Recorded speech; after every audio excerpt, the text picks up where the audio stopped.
What's up, geeks? My name's Joey, otherwise known as the Iron Cowboy Gunner Lang, back here on When Geeks Collide for yet another DC Multiverse figure review. And today I'm going to be reviewing one of my absolute favorite characters from DC, Lobo. Not gonna lie, I was actually on the fence about this figure when it was first announced. Wasn't so sure that I was gonna pick it up because I already do have a Lobo from one of my Mattel DC Build-A-Figure waves. But as you're gonna see in a little bit, the comparisons between the two are really kind of apples to oranges. So with that said, I'm just gonna go right ahead and open this bastitch up. And there is the main man himself, Lobo. Right off the hop, this is an extremely well-detailed figure. If you like to keep your figures in the box, that's totally fine. But if you do, let me just let you know that you will be missing out on this detail on the back that you absolutely cannot see unless you take it out of the box. Whole bite me fanboy patchwork on there, really cool. And look at that detailing on like the leathered vest. It's just every line there. I mean, to be expected with most McFarlane stuff. McFarlane does pay so much attention to detail. This one is from the Annals of DC Rebirth of the Justice League of America title, in which he is begrudgingly recruited into Batman's Justice League of America because he owes Batman a favor. I'm not going to get into it, but if you are interested in anything Lobo or Justice League related, definitely go check out the Justice League of America Rebirth title. Absolutely worth your time. It's a fun read. Before I get into a comparison, because I do want to do a quick comparison, but I am going to read the classic figure photography card. So, Lobo. Real name? Lobo. Who'd have guessed? The last survivor of the planet Kazernia, Lobo is an intergalactic bounty hunter that plays by his own rules to get the job done. Though he's fought on the side of the good guys, his crude tactics often put him in direct opposition with the superheroes of the Justice League and the DC Universe. Lobo has super strength, speed, and heightened senses, which help him track his prey across the galaxy. He's also a brutal fighter with regenerative abilities that make him virtually indestructible. Yeah. Do not want to fight with him. Like it says, he's not a good guy, he's not a bad guy. He's just the main man. He's whatever you want him to be for a price. Take that how you will. Yeah, so like I was mentioning, I do have, I'll go ahead and put this one on his McFarlane DC stand to help him, stand. And I'll compare it to my Mattel Build-A-Figure Lobo, which honestly I do not have any problems with. I love it. It's a really cool figure. It's got an actual chain with his plastic hook. He's got more of like the pretty boy Lobo look, which has been seen before. Like he has been like pretty boy Lobo, quote unquote, but doesn't have any of the patchwork on the vest. The skin is just basic, like, action figure sculpt.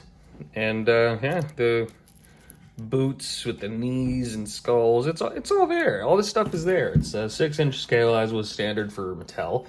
But, when you compare it to this work from McFarlane, it speaks for itself. The difference almost doesn't even need to be spoken about. There's a 7-inch scale that is standard with McFarlane, but then there's the attention to detail in the face. Look at the faces, you could tell right away.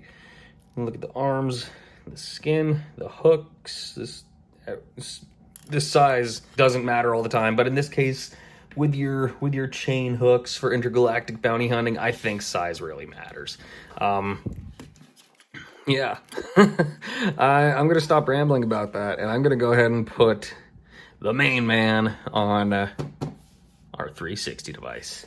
So there we have the main man with his deadly hook and chain swinging around on our 360 display. I honestly, at first, I mean, this figure in comparison to its Mattel Build-A-Figure counterpart, I already had figured would be much more in favor than the latter. But the only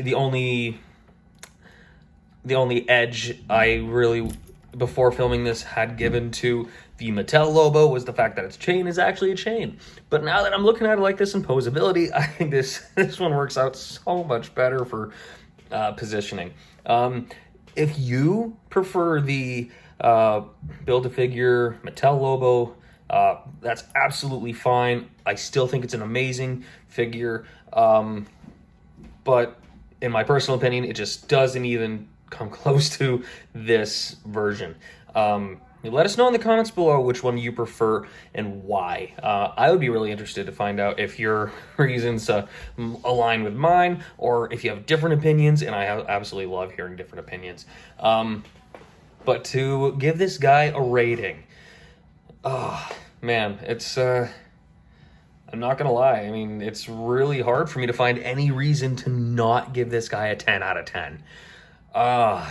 He's one of my absolute favorites, actually pretty high up in my top 10, to be completely honest. Yeah, frag it.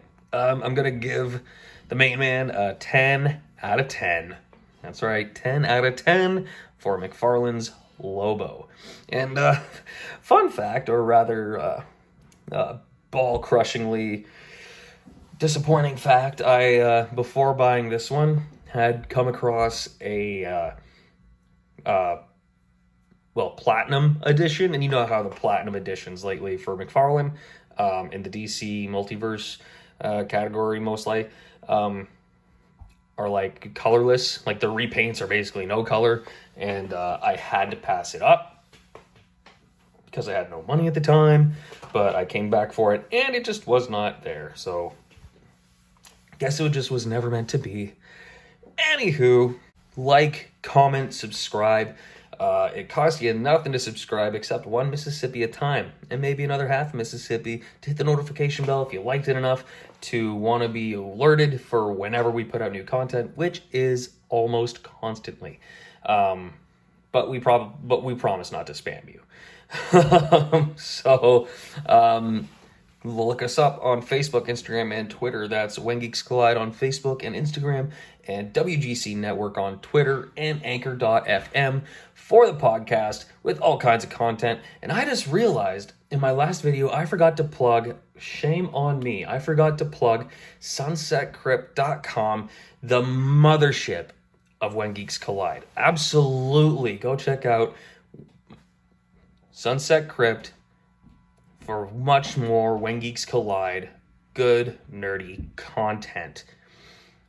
You can find me, Gunnar Lang, on Facebook, Instagram, and Twitter by looking up Gunnar Lang on Facebook, or IC_Gunnar Lang on Instagram and Twitter. And you can find my independent comics company, Horizon Comics, on Facebook, Instagram, Twitter, and right here on YouTube. So go ahead, check those out if you'd like. I'd really appreciate it. Yeah, I think that's all I gotta say. Except for Geeks out.